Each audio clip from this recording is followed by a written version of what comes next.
it's quite sad how dads always run away from autistic person. I was a victim of emotional, social, and physical abuse where I got bullied because I couldn't stand up for myself. I didn't come to school because the teacher says I can't read and I can't write. You've got a choice to include that individual as well, and specifically, it's what you can do to be able to understand that individual, that child. Not a disability, but a ability.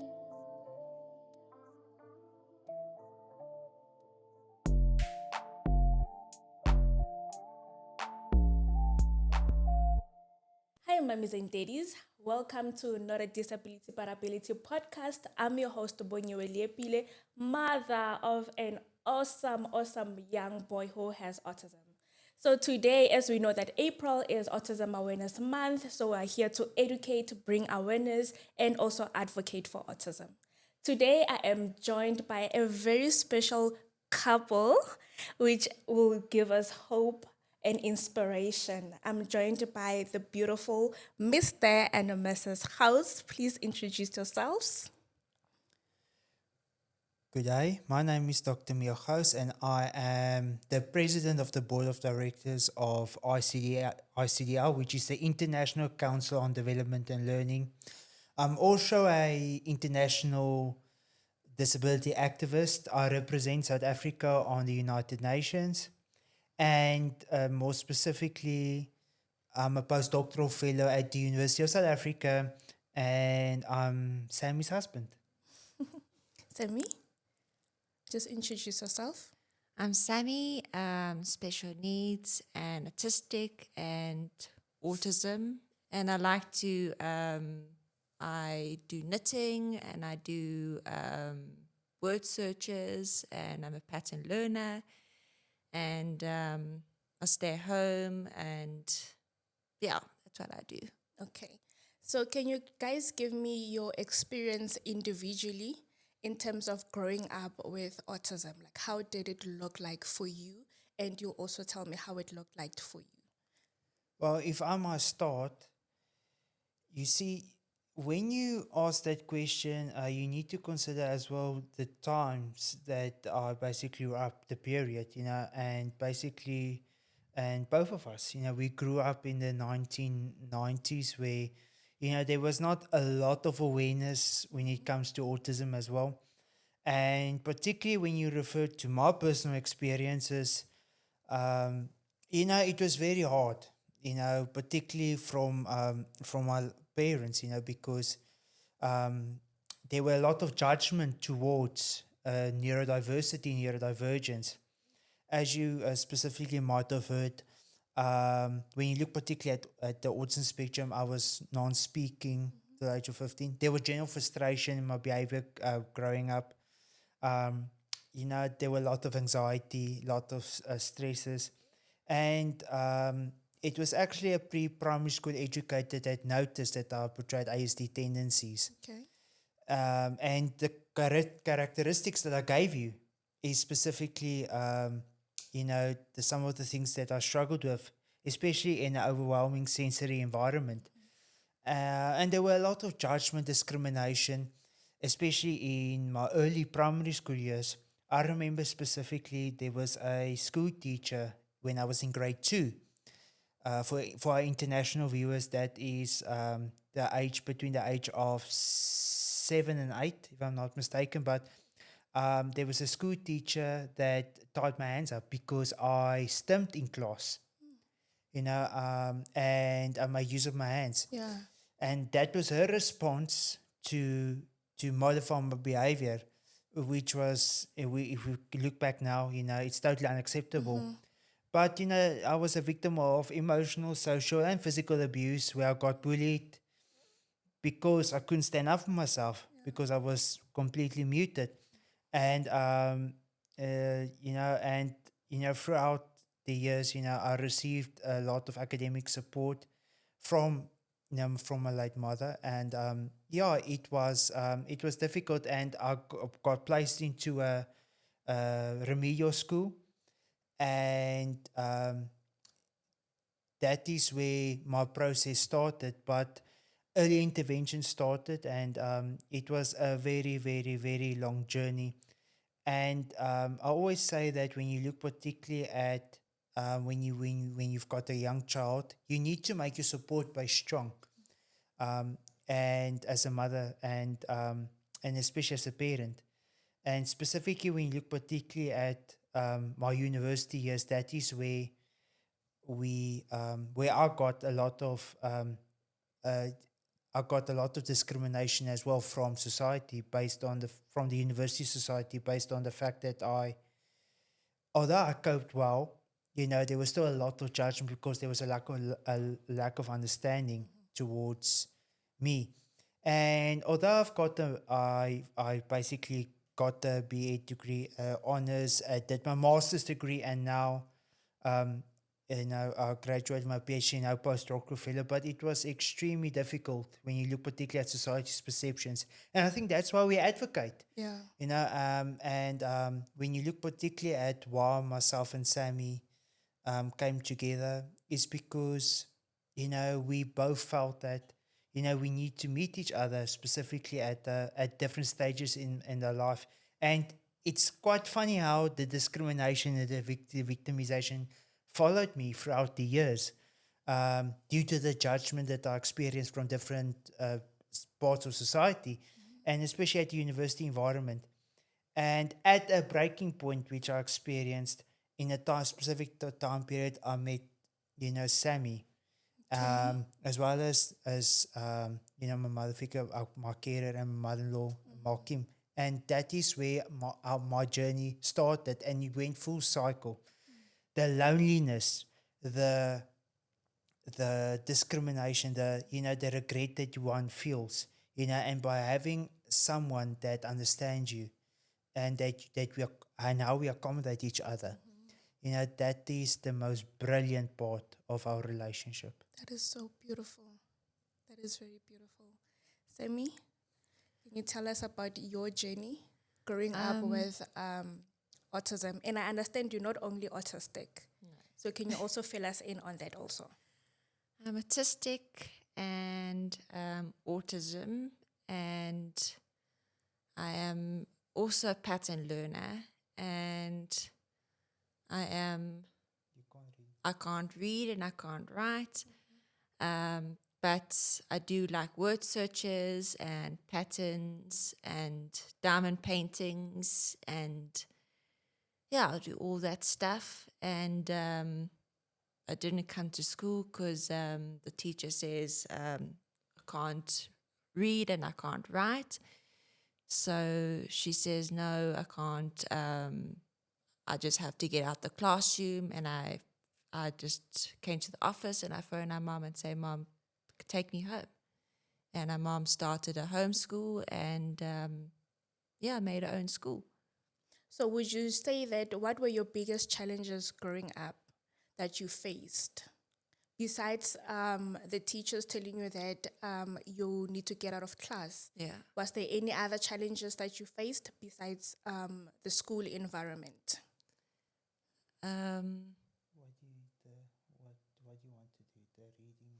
Yeah, so my dream is actually doing reading and writing. Okay. But thing is, the brain doesn't let me read and write. It actually patterns. So it's all about patterns in my brain and everything. I tried every single teacher to teach me to read and write, and it doesn't. It really didn't come to my brain to read and write. So I had to, and then I found out I was a pattern learner. And then finding out that you are a pattern learner, did that actually maybe help you direct you to the dream, achieving the dream of being a reader and a writer? Yes. I was actually amazed how much I coped into reading pattern learner. So it was like different word searches and how fast I can get into word searches. And it was amazing how fast I can go to word searches. Okay. Yeah. So how did you guys meet? It was actually a very interesting story, and i- look, like I explained to you previously, it basically came at a very very low point in my life where I tried to commit suicide. And people don't understand that. We've got, especially in South Africa, we've got the highest unemployment rate of neurodiverse individuals in the world. We've got the highest suicide rate of individuals in the world. The living age of an autistic adult in South Africa is 35 years old due to depression, anxiety, loneliness, and also not having a purpose. And it goes back to education. And when you look particularly at if you look particularly at my advocacy journey, at this low point specifically, advocacy was the one thing that saved me basically, and basically it basically connected me to my family, as well as my connections, and specifically it also helped me with my future job opportunities. But particularly when you look particularly at how myself and Sammy met on this advocacy journey, I basically got an opportunity to speak at the national symposium was 2017, yes, and that is where myself and Sammy met. And particularly when you look particularly at where I was at that time, my main thing was to basically advocate for autism, specifically focusing on the advocacy journey. And at the same symposium, at the focus group, we met Sammy. Well, I met Sammy, but she had a boyfriend or a Yes, a connection. boyfriend. It was a boyfriend at that specific time, and and she was with that person. And then a couple of weeks have passed, well, a couple of months have passed actually, and after the symposium, look, it opened a lot of doors specifically, but and now also a lot more opportunities. We started myself and a fellow Autism South advocate started a social group for Autism South advocates on the phone, on WhatsApp. Okay. Where these other advocates or these autistic individuals can share their journeys. Journeys, yeah. And one evening, this fellow Autism South advocate basically WhatsApped me and said to me, Sammy is now on the group. And it took me a couple of minutes to think, who is Sammy? Who's Sammy? And then he said, no, okay, it's the blonde girl that was at the Autism Symposium. And specifically, we started chatting, started communicating, and the rest is history. We met a couple of times, and it just the one thing led to the next, and the rest is history. And what attracted you, Sammy, when I can imagine you get a private message because you were in the group, then you get a private message. Did you remember who was texting you at the time? I do. Okay, so you were excited to receive that text, Yes, right? Okay, yes. finally. Yes. Finally, I had the message. Okay, so in terms of your relationship, with you guys being neurodivergent, both of you, what would you say are your strong attributes that actually contribute positively in your relationship? I must say that that's the brilliance about our relationship, because we fill each other in on various ways. It particularly, when you look particularly at both of our strengths, and we are very, very, very fortunate to have Ma, that supports us, that's always there. But when you look particularly at our strengths, look, I think if we look at my brain type, I'm more the academic one, and Sammy is more the organizer and things, because look, my brain goes 24/7. it's consistently going on and on and on. Very busy. And and Sammi, is the one that fills me in. She's always there when you look particularly at while I'm working, while she's doing her research, just for her presence to be next to me in the lounge when I'm doing my work and things. He tells me everything I want to get. Yeah, If you want something, I get it. And because Sammy semi-verbal and things, I'm actually starting to talk like Sammy because but we complement each other in those ways, and that is the most brilliant thing. You can't say the word anything because it's me. But that's we fill each other in, and that's the most important. And then what would you say that is the biggest challenge that you guys are facing, most especially as a couple, coming in and saying, we are married, we are neurodivergent, most especially, here in South Africa, neurodivergency, I would say, is still not a normal thing. Yeah. That is why we're still advocating till today. Yeah. So what would you say is the challenges that you face in terms of society? Do they accept you guys as a couple? Do they see you as an equivalent couple to the neurotypical married people? Or do you guys feel like they sometimes neglect you guys or sideline you because of that? The girls, you can't see it if I'm autistic or autism. You don't see it to girls. But you see it on a guy. You can see it's perfectly in the guy, not a woman. Yeah. Yeah. Because you don't know I'm actually autistic. Yeah. Yeah. That is so true. Yeah, but that's a very important question, and I must say that look, we are supported by friends. We've got a ecosystem in our household where we support each other in various ways, and that's the brilliant thing about how we support each other. Like for instance, we support Ma and Ma supports us, and we've got Jeff as well. And wherever we go, we support each other because we are advocating for the importance of having that support network. And for specifically when you look particularly at the society in general, for us, the biggest challenge is the understanding of the reasonable accommodations for neurodivergent individuals in different public sectors. When you look particularly at restaurants, for instance, the reasonable accommodations, the sensory, the understanding, the reasonable accommodations, the understanding why we have a support puppy, that support us on emotional, social. There's been instances where we ask for reasonable accommodations to take our dog with, particularly to public places, because that is the way in which we cope in sensory overwhelming places. Or the lights, for instance, at the conference, having water. That's why myself and Ma advocate also for this, specifically on these, at conferences or at all of these other public sectors, there needs to be understanding, because you see when it comes to neurodivergence, it's very invisible. It's invisible.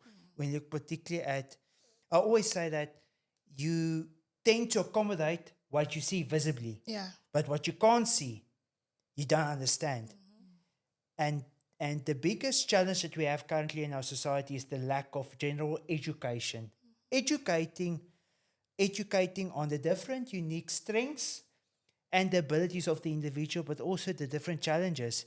And that is where this concept of disability comes in, because disability refers to society, the lack of education, lack of understanding of society on how we can accommodate each other based on our difference.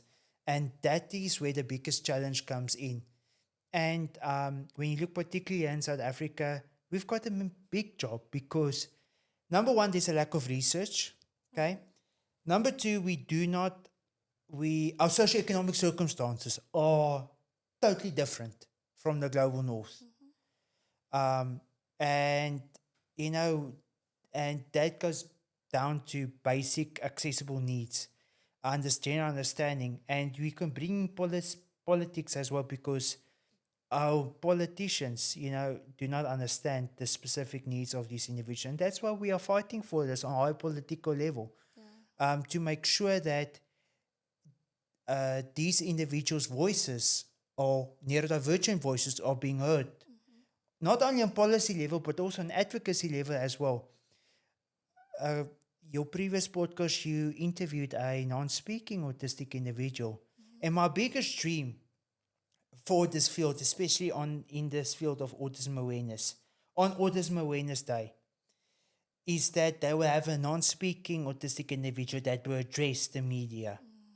And they need to reasonably accommodate that individual as well. I know that it's a big thing, Autism Awareness Day, but we live it on a daily basis. Autism Awareness and Acceptance Day is every day of our lives. We advocate, myself and I advocate for this for 365 days in a week. We've got the social media platform, Special Need Cafe, where we advocate for it. We are constantly invited to conferences, to meetings at the Department of International Relations to fight for this on a high political level.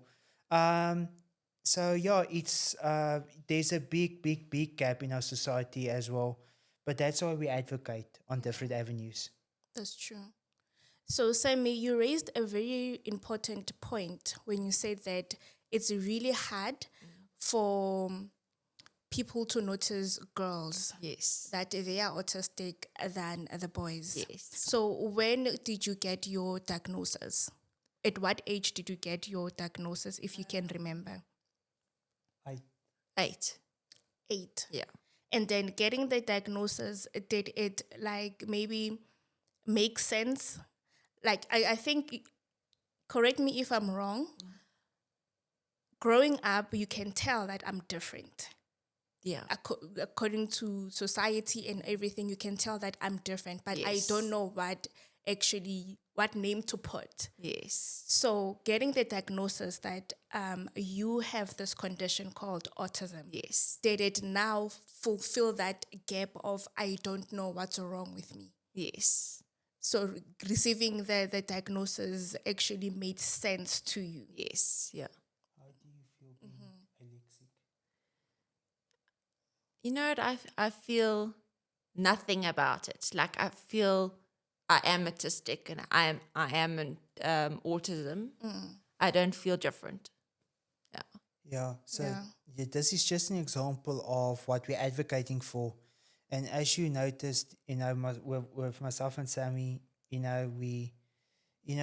we are trying to educate society that, it's part of our identity. On Special Need Cafe, we always put there that autism is part of us. That is who we are.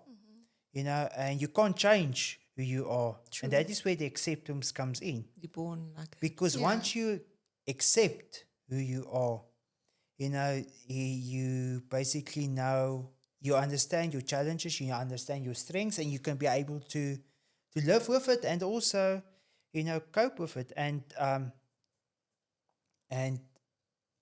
I don't want to speak for you as well, but when you look particularly at Sammy's uniqueness, Sammy's words that she used, Sammy's ability to do word searches, which is extremely, extremely fast. I've never seen someone else that did the word searches as fast as us.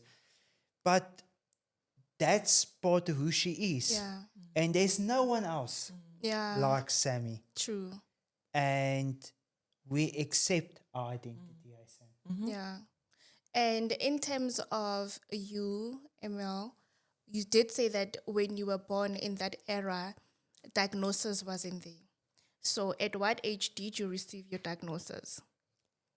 I received my diagnosis at the age of 3.5 years. Okay. And after basically formal assessments from psychologists and therapists, we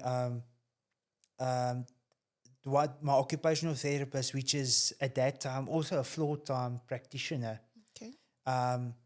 during the late 1990s, and that is specifically one of the big factors when it comes to my personal development, but also one of the big challenges, because society at that time didn't understand what autism is.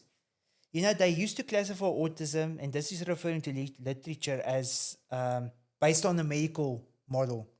And we are trying to advocate for the socio-ecological perspective, where we are looking but particularly at identity first, the strengths, but also the unique attributes of the society, what these individuals can bring to society. But when you look particularly at when I was diagnosed, there was only a handful of people that basically knew it, and a couple of practitioners specifically, and some teachers as well. But yeah, it wasn't.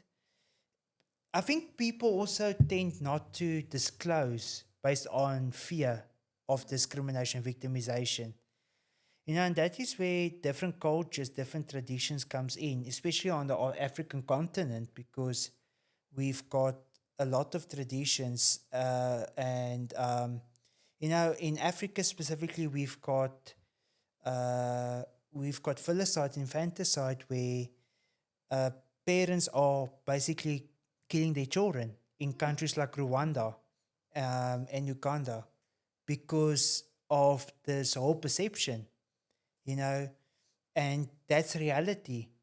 So it's definitely, look, I must say that compared to from where we were to where we are now, there's a lot of awareness that's going on.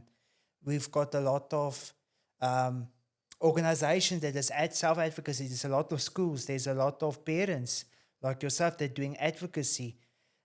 We've got a lot of social media platforms. The Special Need Cafe, for instance, according to my knowledge, is basically is in the forefront of doing advocacy for different kinds of neurodiversities. So, yes, although we came far, there's still a lot to do, a lot of stories, but there's always that big gap when it comes to disclosing the diagnosis based on fear of discrimination and victimization. You know, for instance, at UNISA, I'm doing a study now where neurodiverse students are basically experiencing the university environment, and some of them do not want to disclose their diagnosis based on fear of discrimination, victimization, and that's a reality that we need to that we need to face. And then going back to the university, you did mention a couple of degrees that you've obtained. Can you let us know about them? Yeah. Yeah. Look, I specifically, it's actually a very interesting story, because, look, my main open focus is sport, especially rugby, you know, and growing up, you know, rugby was the hyper focus, uh, and when I basically finished matric, I wanted to do sport at university, so I got university exemption.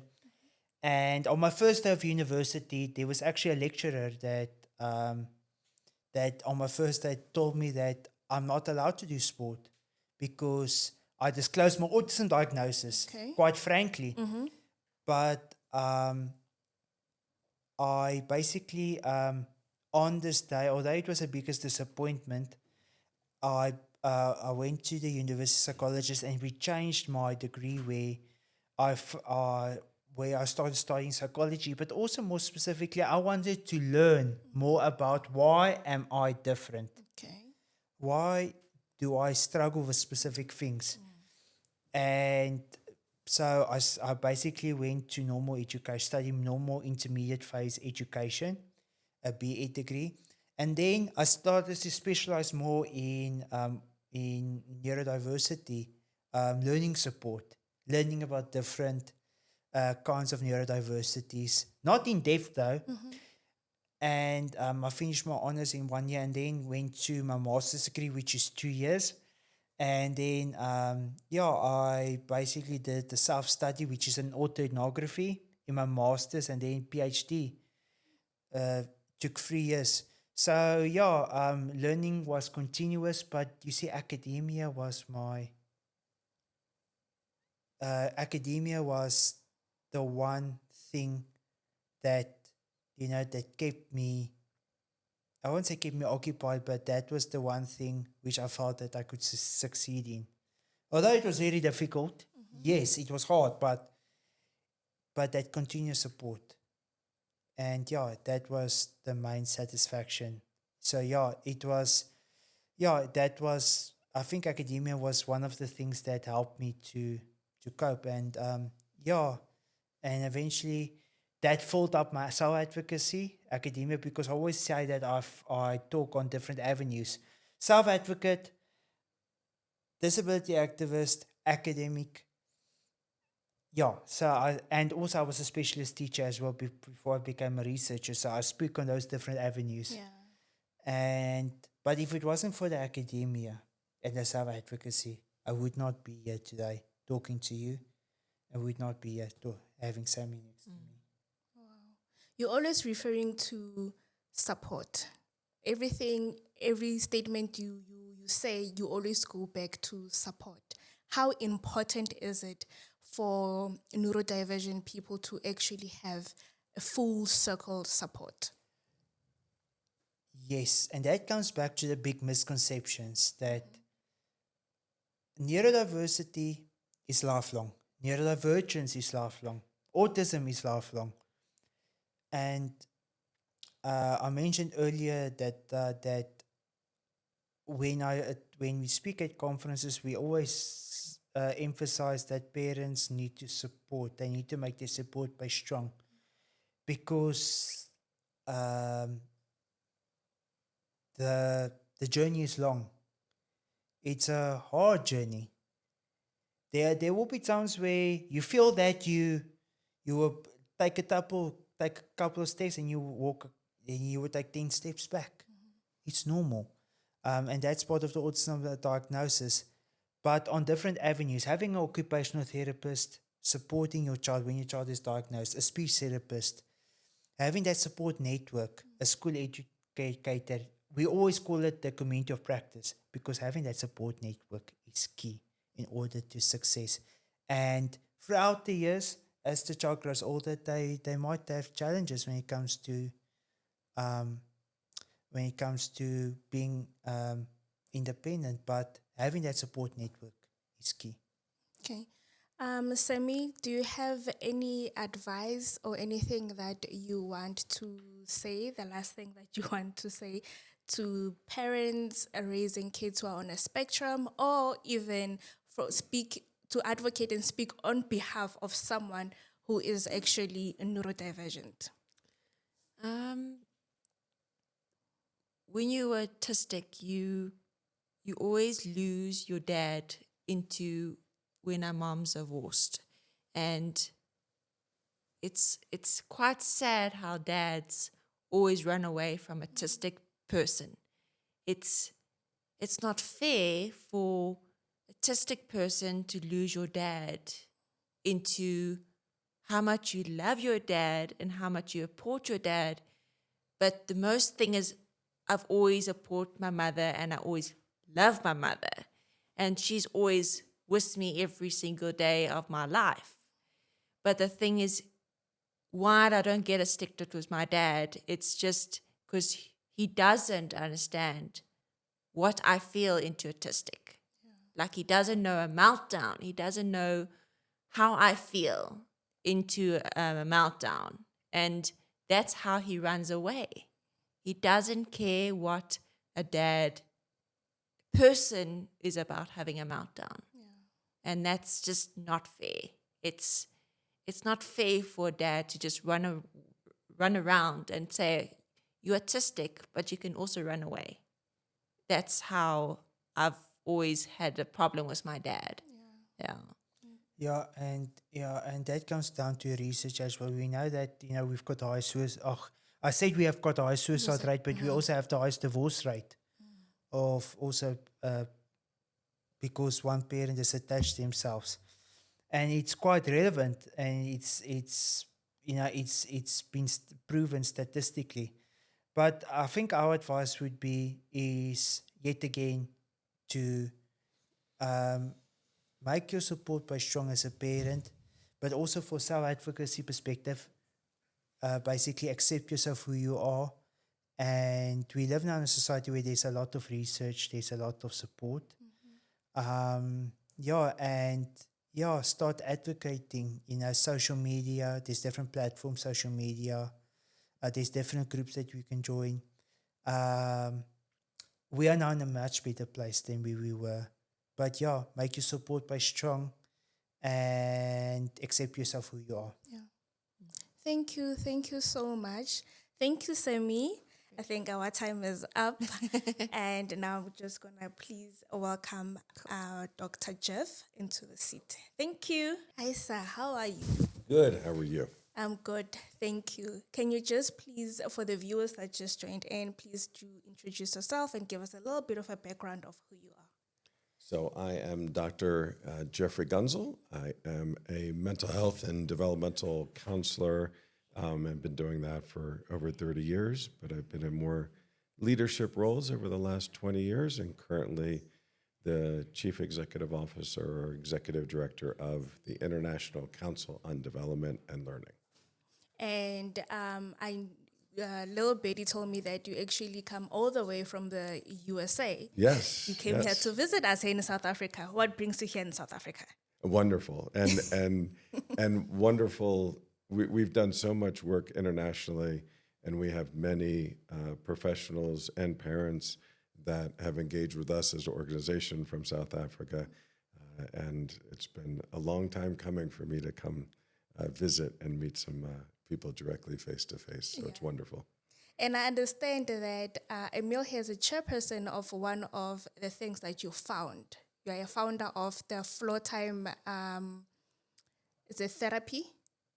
The DIRFLOORTIME. Yeah, the DIRFLOORTIME. Are you the founder of it? So the organization, the International Council on Development and Learning, or we call ICDL, it has been the home of FLOORTIME for the last 35 years. It was originally developed by Dr. Stanley Greenspan. Really, in many ways, his research began 50 years ago. And he created this organization to keep the approach alive and to move it forward and to continue with research and development of the approach, which is what we continue to do today. Our primary work is training professionals around the world to be able to implement the approach and share it with families. And then for someone who doesn't know, what exactly is the FLOORTIME? What is it? So DIR is a theoretical framework for understanding how human development happens. The DIR is a process of understanding the developmental process that humans go through. That's a very holistic, including our emotional development, our social development, our cognitive development, our physical development. It includes the whole process of human development. The I is understanding the unique ways each one of us are different. It's referred to as the individual differences. And so each one of us have unique ways that we're wired, things from biology, things from the environment, and that impacts our development, sometimes in very positive ways, sometimes in ways that may create challenges. And then the R, the relationship part, is understanding that humans develop in the context of relationships with other humans. A baby is born dependent upon a relationship with another human for survival. And that is the primary way we grow and develop, is in relationship with other people. In many ways, why we're here talking together is because having a conversation and being in a relationship and sharing that with others is a way that we develop our ideas and that we end up learning. And then FLOORTIME is a very specific approach for taking that understanding of how development happens and putting it into action and helping to promote that developmental process for all individuals. We focus, very much on children, but it's a lifespan approach, but helping children grow and develop. And then when you have unique individual differences that may create more specific challenges, so for example, someone that's autistic, how do we very intentionally help them grow and develop in the context of their individual differences. But it's really for all individuals. It's been used much more in recent years for individuals on the autism spectrum. Okay, so Emile is the chairperson of this DIRFLOORTIME. What need did you see that was actually a necessity here in South Africa? It is a very important question, and when you look particularly at how I used floor time, I saw the benefits of using floor time in the education as a specialist teacher teaching autistic students in order to form a personal connection with those students, making sure that you go down to their level and basically making them feel comfortable. When I started teaching, I told Ma one day and I asked her, how can I connect with students? And she said to me, the one way in which you can do it is by having a sense of humor. And I thought about this and I started to implementing it. And as myself and Jeff met, and as we started communicating, as I started to learning and attending some of the seminars, I started to implement some of these things. And keep in mind that I taught students on varied ages from the age of 11 till the age of 21. Okay. And specifically, although they were different ages, floor time stayed the same. When you look particularly at forming that connection, basically making sure that they understand you.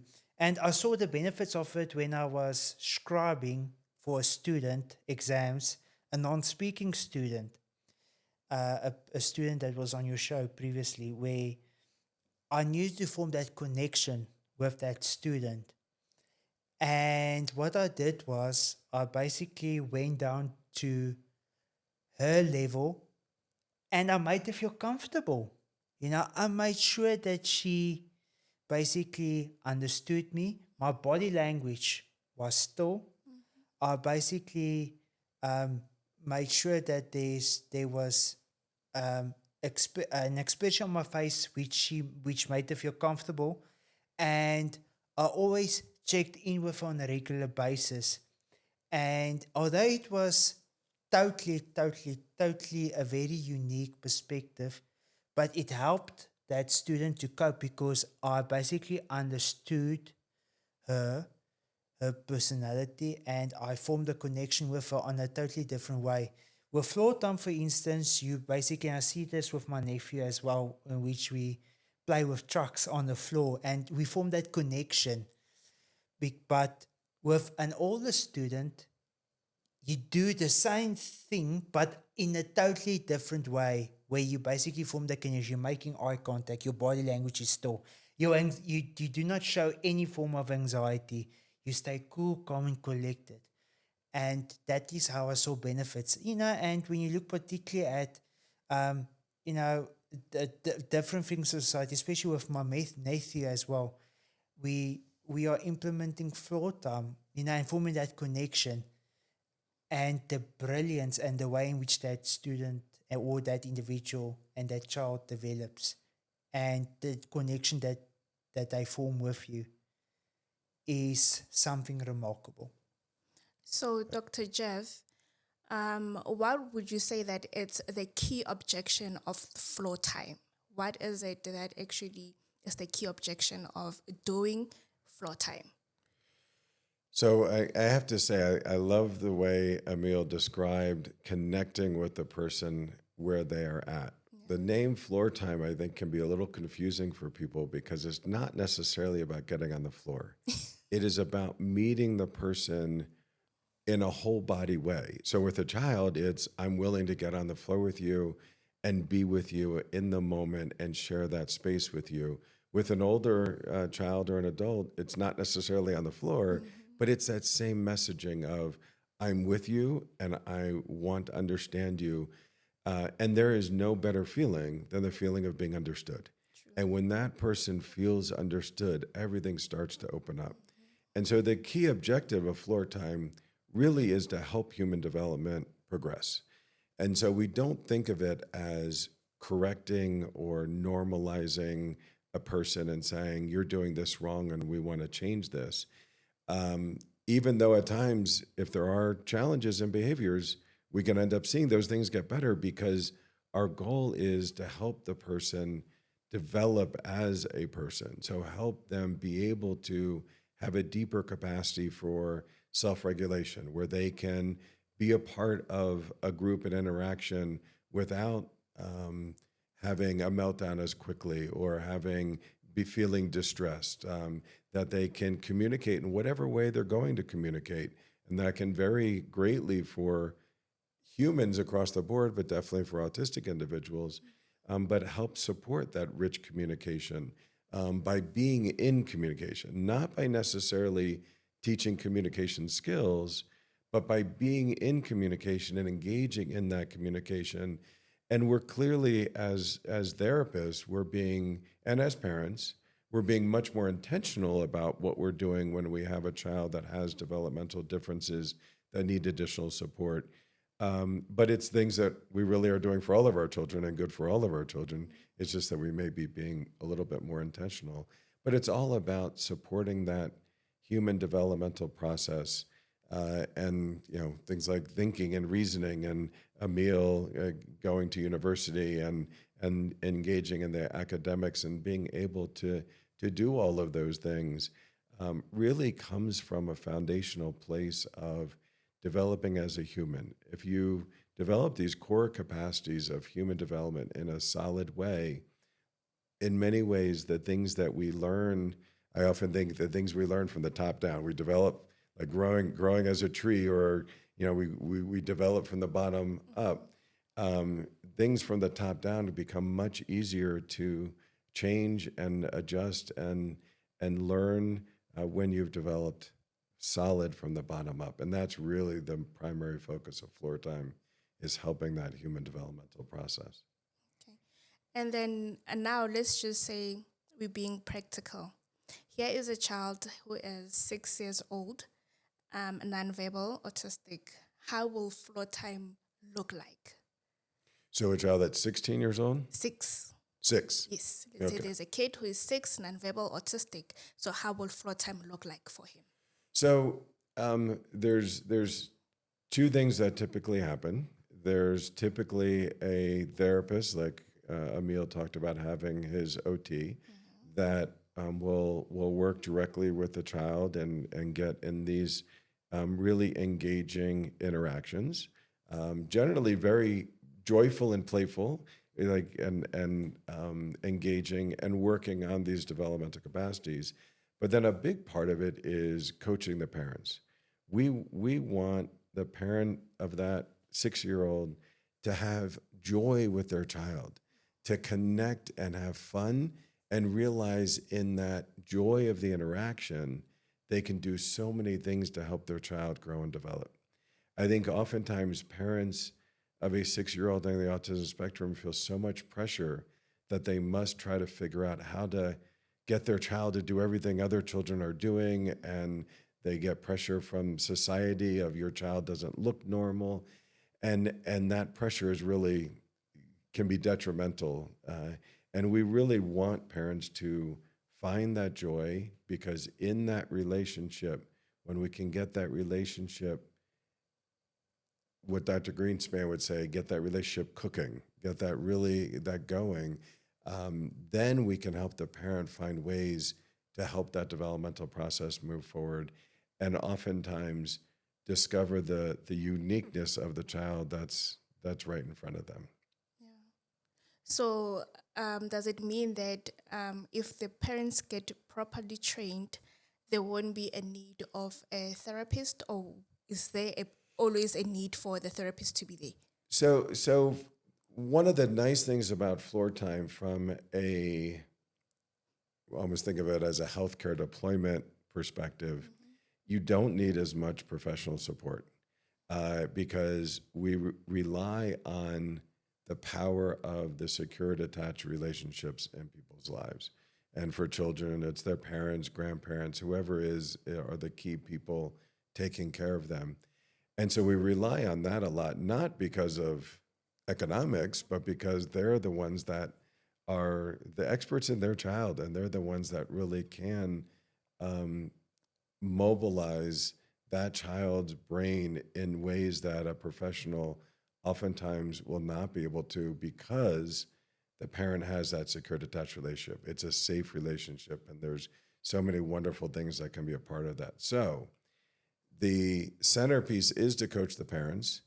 At the same time, it's recognizing that a child with a developmental difference that is neurodivergent, whether that's autism or other differences, oftentimes does need special support for certain areas. And ensuring that that support is there, and that's typically through, like Emile had the occupational therapist, a therapist that can focus on those things and understand, for example, the sensory motor processing differences that are very sophisticated, and the neurology behind all that's going on in that those sensory motor processing systems is quite sophisticated. And when you get therapists that can understand that and can help that integration of those experiences, those physical and sensory experiences, we can help individuals be more comfortable in their own bodies, which then results for the family and even community, an individual that is able to engage more fully in the world, rather than being kind of stuck in their own experiences. Okay. So, Emile, in terms of what the doctor just said and pointed out now, you know our challenges, especially here in South Africa, in terms of therapists. One, therapists are expensive. You get that parents cannot afford to always bring an occupational therapist, to always bring a therapist with. So how would you advise a parent who's saying, I cannot afford, I don't have money, but I'm interested in doing this floor time? What advice would you give? Referring to our socioeconomic circumstances and understanding specifically where we're at in South Africa, it is extremely difficult. You know, not only when you look particularly at our current situation where we've got parents that both parents needs to work to be able to provide, to make sure that you pay school fees and to make sure that you take care of your household. And if you do not have a medical aid, then it will be specifically a big challenge. And it is extremely difficult to basically navigate and to tell parents specifically what to do, because one doesn't always walk in their shoes, but also more importantly, we do not understand their household situation. But the benefits that we have specifically is that, you know, floor time, specifically, we've got a lot of practitioners in South Africa that are floor time trained. A lot of teachers that are basically, that wants to basically do floor time, or did the 101 or the 201 courses of floor time. We've got parents that are very interested in doing floor time as well. We've got practitioners that wants to implement floor time, you know, on an individual scale. So specifically, there's a lot of ways that we are trying to promote ICDL on different avenues, on a school level, on the individual level, but also we are trying to also implement on a university level as well. Because we firmly believe that floor time can basically, that needs to be taught at the second, third year level at university for education students. Because they need to be able to understand how to connect with these students, because connection is everything. And when you look at the current situation in our schools, you know, that's one of the ways in which you can connect with a student is through basically understanding and going down to their level. So my advice this specifically for parents, especially in this situation, would be to find schools that are floor time trained. And I'm telling you, there's not a school that I talk to, a school that doesn't know floor time. Everyone knows floor time, specifically as therapists, some specialist teachers, and it's all about understanding and implementing it. And there's nothing that stops a parent as well from doing the floor time course and becoming a practitioner. There's a lot of programs that we do that also that a 101, a 201, and there's a lot more courses that we do that which one can advance. So there's a lot of ways that parents can connect on the ICDL website, on social media, on LinkedIn. They are everywhere. But one of the fundamental things on the ground level, it's always important to connect with an occupational therapist or a speech therapist at the school because they are connected to floor time specifically. Okay. And then now, floor time. Is it only for educational purposes, or let's say me as an individual, as a parent, I can just learn it and just do it at home with my child? Or does it specifically need to be in an educational facility? No, and there are many parents that have self-taught themselves floor time. Many parents that have essentially discovered the principles of floor time on their own, that they realized that they couldn't get their child to follow them and do what they wanted them to do, and simply in many ways humbled themselves to follow their child instead, and discovered a connection. And one of the key principles of floor time is following the child's lead. Not that we do everything the child wants to do, but the idea is to try to engage with them and help them feel understood and get that shared relationship happening. But we do it a little differently. Rather than grabbing the child's hand and saying, come do this with me, it's I'm willing to come do this with you, whatever it is, and build and expand and elaborate on that with time. So I see many parents that have essentially discovered floor time on their own through trial and error to some extent, and then end up looking for books like Engaging Autism is a wonderful book, Child with Special Needs is a wonderful book, and self-study or get connected, even if it's at a very limited basis, with a professional that can help get them started. Ideally, it would be great to have a professional in on a regular basis, whether that's in a school or in a therapy center, but floor time can be implemented with very limited therapy time. Yeah. I had a dad that I spent 3 hours with and on virtual consultation, and then he came into our center in the States, and on the third day that he was interacting with us, he said, I fell madly in love with my son today. And he discovered his son in a way that he had not before.